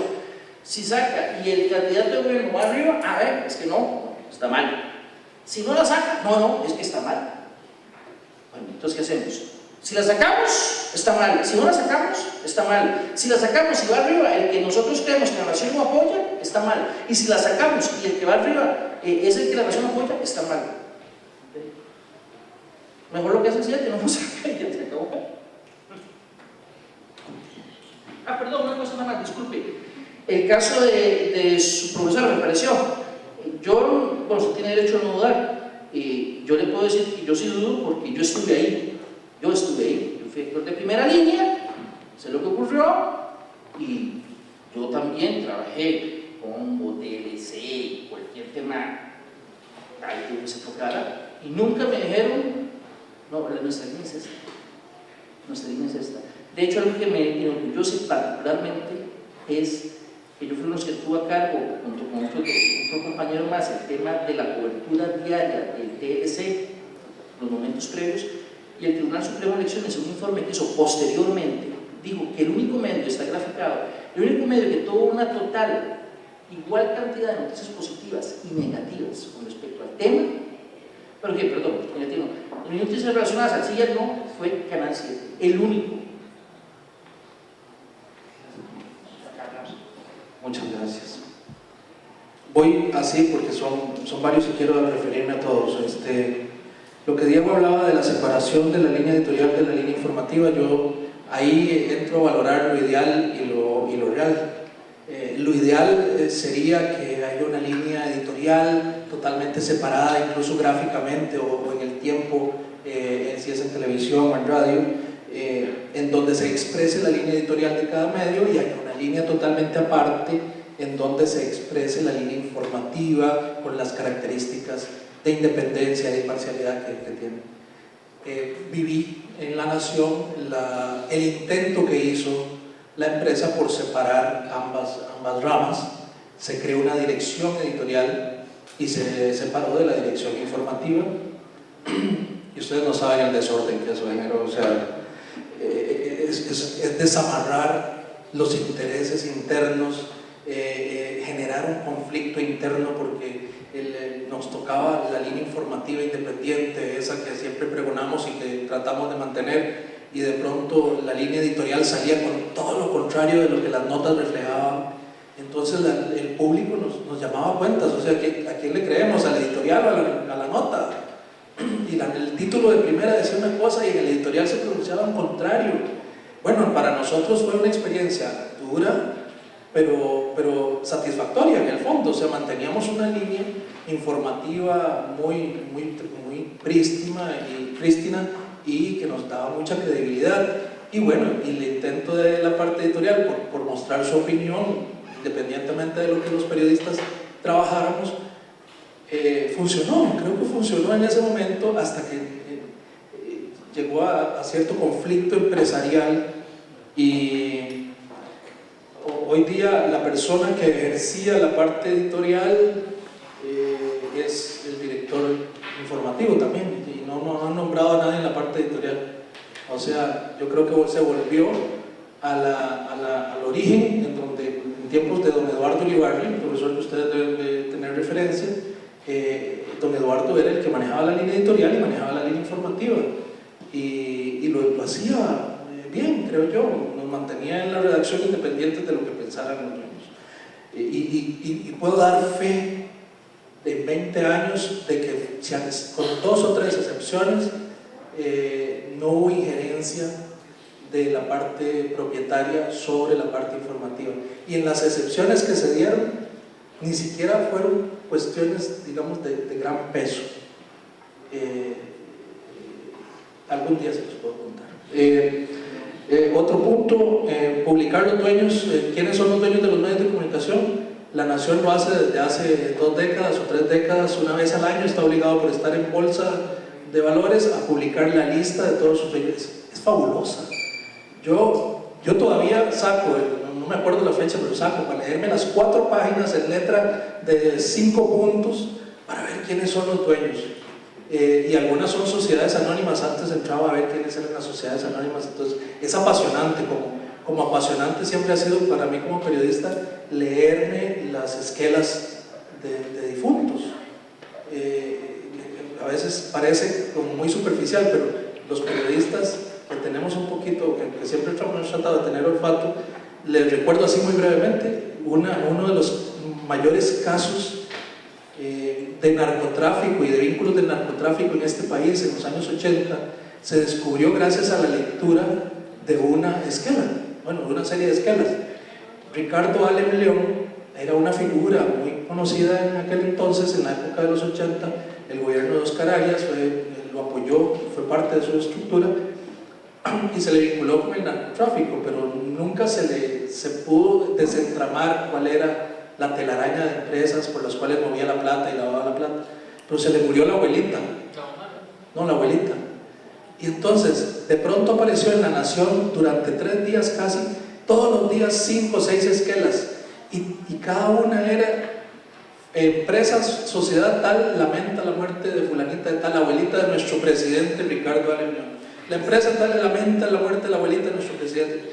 Y así logramos armar en aquel entonces todo el entramado de empresas por los cuales Allen León lavaba el dinero. Y bueno, ustedes, algunos conocerán la historia, que estuvo detenido en Estados Unidos por narcotráfico y actualmente lo está. Hay un punto, la igualdad para todos los candidatos, que usted refería en la política no tradicional ahora. Yo no creo en política tradicional y no tradicional. La política es maravillosa y es única. La visión que tengamos cada uno depende de nuestra edad, de nuestra formación y de nuestra cosmovisión. Y bueno, ustedes pueden llamarlo, lo vemos desde una óptica no tradicional. Pero la política no es que es tradicional, no, es política. Una forma de hacerlo lo tienen unos y otra forma novedosa lo tendrán otros.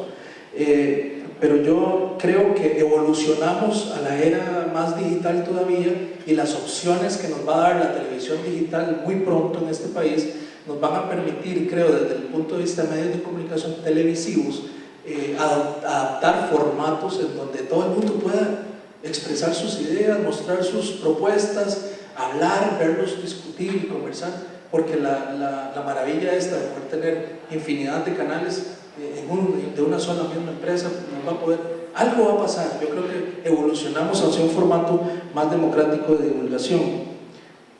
La encuesta no divulgada de la Nación. Yo manejé las encuestas durante las últimas 3 campañas, todas las encuestas de la Nación, de Unimed para la Nación. No es que las manejé, o sea, las interpreté, las recibí, las trabajé y las transcribí y las traduje para que la gente las entendiera.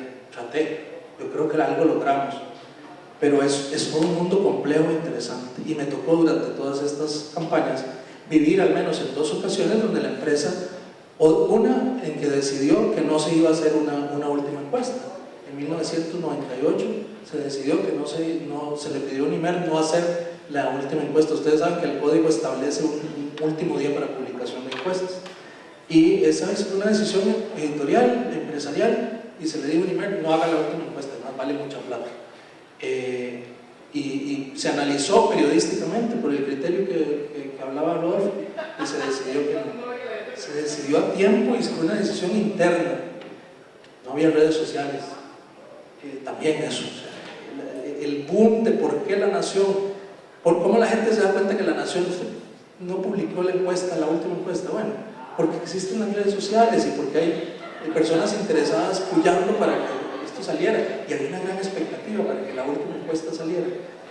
Error, sí, error de la Nación haberlo manejado comunicacionalmente de la forma que lo hizo. Normalmente las empresas periodísticas somos, bueno, yo no digo somos porque ya no soy parte de ahí, porque ahora estoy del otro lado tratando de que esto no suceda, pero las empresas periodísticas como empresas son pésimas en el manejo de la comunicación, interna y externa, empresarialmente hablando. Y eso fue un error de manejo de crisis de comunicación. No se dijo a tiempo, ya con redes sociales se pudo haber tomado una decisión a tiempo, y cuando se comunica ya es sobre el plazo. Entonces yo no coincido, desgraciadamente, con mi colega y amigo Rodolfo González en que la encuesta no se hizo, ni con la versión que dio la Nación. Yo creo que la encuesta se hizo, yo creo que la encuesta se conoció el sábado en la noche, y los resultados fueron: Johnny Araya, sí se hizo la encuesta, es mi criterio y la información que yo he logrado recabar. Se conoció, los resultados tampoco eran dramáticos para no publicarlos, pero bueno, había una disputa interna en el periódico de poder, que al final se decantó por la salida de la directora y el nombramiento de un nuevo director, y esa disputa interna generó un golpe a la credibilidad de la empresa a la hora de anunciar esto a destiempo y de una pésima forma. Sí se hizo la encuesta y fue una decisión no publicarla aún conociendo los resultados. No eran nada dramáticos, no hubiera modificado, como la tesis del compañero, los resultados. ¿Por qué? Porque, como dijo Rodolfo, efectivamente el grado, el nivel de personas indecisas se mantuvo hasta el día de las elecciones, y el resultado lo reflejó. Entonces no era nada dramático y no hubiera cambiado en nada. Lo único, creo yo, el golpe más fuerte de esta decisión fue a la propia empresa, a la credibilidad de la empresa, como las famosas peladas Nación de las cuales habla el presidente del colegio. Y finalmente, no sé, hay 2 temas: la ética y la censura. La censura en los medios de comunicación, yo les puedo hablar desde una experiencia propia de 20 años en un medio de comunicación, en las que de fuera todo el mundo tilda de censurador y que defiende los intereses de sus grupos, y que todos los directivos se sientan a las 7 de la noche a la par del periodista a dictarles el título y a la par del editor a editar la nota. Lindas leyendas urbanas, lindas leyendas universitarias. Yo lo viví como estudiante, me pintaron ese panorama, llegué con esa expectativa, y le digo, a mí me dictaron 2 títulos en mi vida de 20 años, y me los dictaron quizá porque mi mente no estaba tan clara en ese momento de la presión para poder poner un título. Y además el ejercicio del editor es poner títulos también y definir enfoques y en concordancia con los periodistas. Eso no hay que satanizarlo. Puede ser que desde el 30 de noviembre del 2012 para acá se hayan dado casos, yo no estaba ahí, pero en los 20 años que yo estuve ahí, les puedo dar fe de que en los momentos más críticos como el TLC, eso no se dio. O sea, si hubo manejo editorial, obviamente, y se vio y todo lo podemos ver en las páginas, pero claro, pero noticiosamente al equipo sí hubo mucha fuerza, presión, vigilancia, porque cualquier error podría afectar la credibilidad. Es el negocio de los medios. Cualquier error, o sea, una coma, una tilde que fuera, una falta de ortografía, atenta contra la credibilidad de los medios donde ustedes van a trabajar. Y finalmente, los voy a aburrir, la ética. Este ha sido desde mi curso de ética de la comunicación en 1988 en la Escuela de Comunicación, ha sido una de las cosas que aprendí y me ha servido tanto. La ética es una característica y una cualidad personal. Y por esto hablo de la cosmovisión y lo que te han enseñado tus padres y el conocimiento religioso. Todo eso tiene que ver en la formación, y la ética profesional va ligada con la característica personal, y la ética es una característica personal de cada uno de los profesionales. Las empresas son eso, son un cuerpo extraño, un conjunto de todo, y no pueden tener ética, o sea, no son sujetos. Puede haber un conjunto de normas y de señales de comportamiento, pero la ética es personal. Y les puedo decir que en 20 años, por mi experiencia personal, en el momento en que mi ética personal pudo haberse puesto a prueba, la empresa decidió simplemente: no lo podemos poner a prueba. Ha dado muestras de que en 20 años no va a cambiar. Entonces simplemente me invitaron a irme, porque había intereses muy fuertes para que mi dirección, mi estilo, mi forma de ver el mundo periodístico frente a la realidad política que se estaba viviendo en el país en ese momento no era la que le interesaba al dueño de la empresa. Entonces ahí simplemente ellos sabían que mi ética no iba a variar, entonces me invitaron a salir amablemente. Muchas gracias.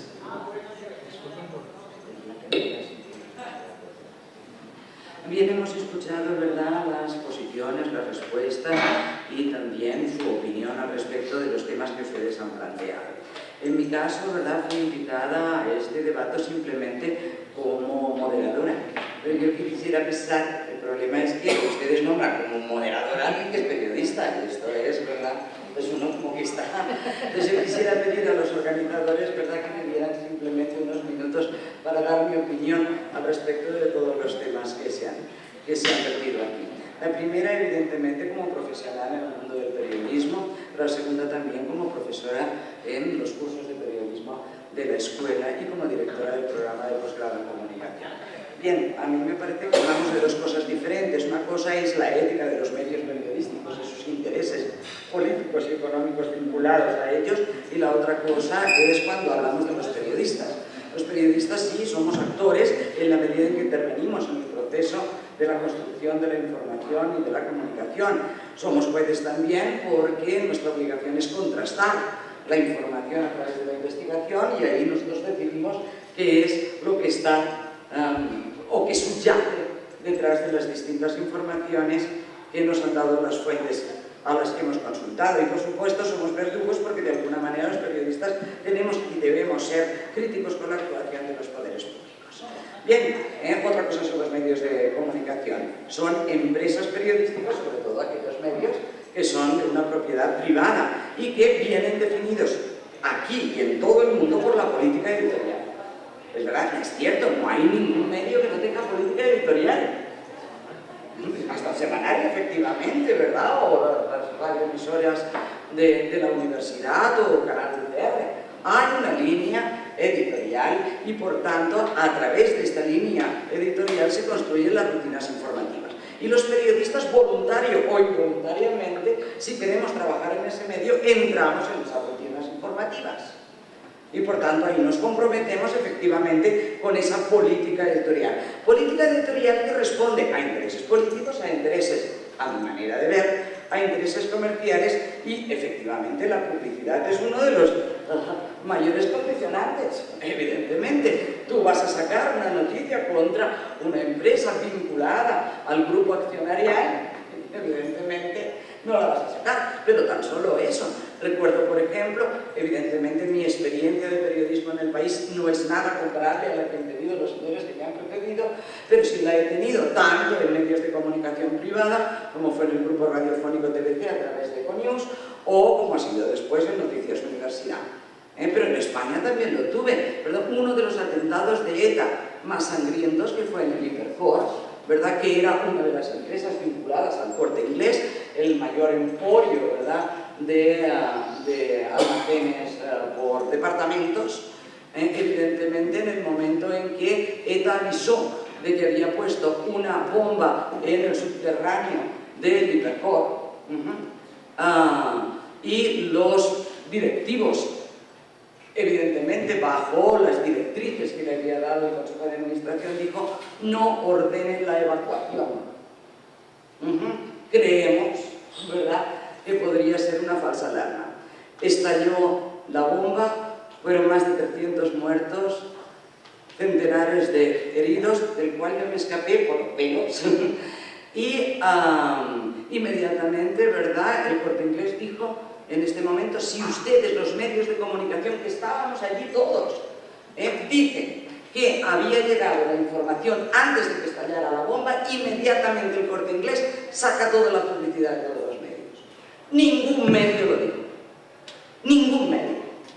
Por tanto, es muy determinante en esta política comercial y empresarial y en la política editorial que marcan los medios y en las rutinas informativas en las cuales entramos o no entramos. No es algo que discuta yo, es algo que pueden escuchar o pueden leer ustedes, ¿verdad?, en la literatura de los años 60 de Guy de Guzmán o en la de Miguel Rodrigo posteriormente.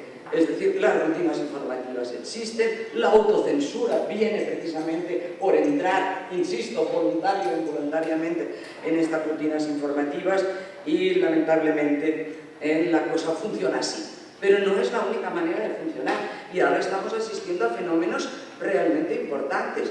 Recuerden, hablaban de los debates, de que hay que invitar a los 13 y que esto va en contra del formato. Sí, yo coincido con la señorita que ha intervenido que tendremos que buscar nuevos formatos.